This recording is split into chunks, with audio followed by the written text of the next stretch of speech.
Do you know the Bible prophesies that there will be a 1,000,000-man army come from the east? That speaks of China. And that the Euphrates River will dry up so that this army can pass over into Israel? Did you know in the last few years something supernatural has taken place and the Euphrates River has dried up? Don't take my word, go home and Google it. You will see that unexplainedly the Euphrates River that has flowed forever has dried up, fulfilling biblical prophecy.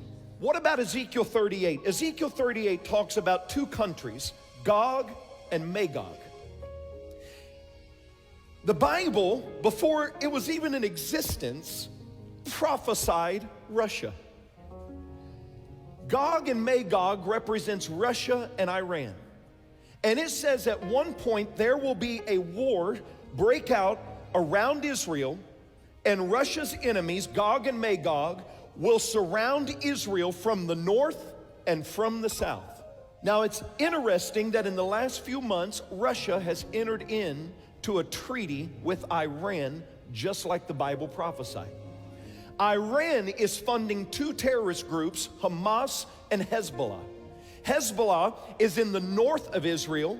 Hamas is in the south of Israel. Right now, Hamas is trying to convince Hezbollah, let's attack Israel together. We've got a chance right now. That would be the fulfillment of Ezekiel 38 of when these enemies surround Israel. You say, what happens? Well, the Bible says that God will supernaturally step in and He will defend Israel and He will defeat all their enemies. Do you realize we could be watching that happen on our TVs right now? Right now. The question is, will the rapture take place before this or just after? What we know is after God defends it, there will be a man that will rise up and he will bring peace to the Jewish people. He's the Antichrist.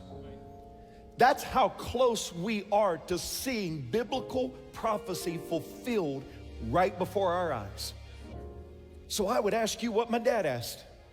If your heart were to stop, or if the trump of God were to sound, would you be ready to stand before God?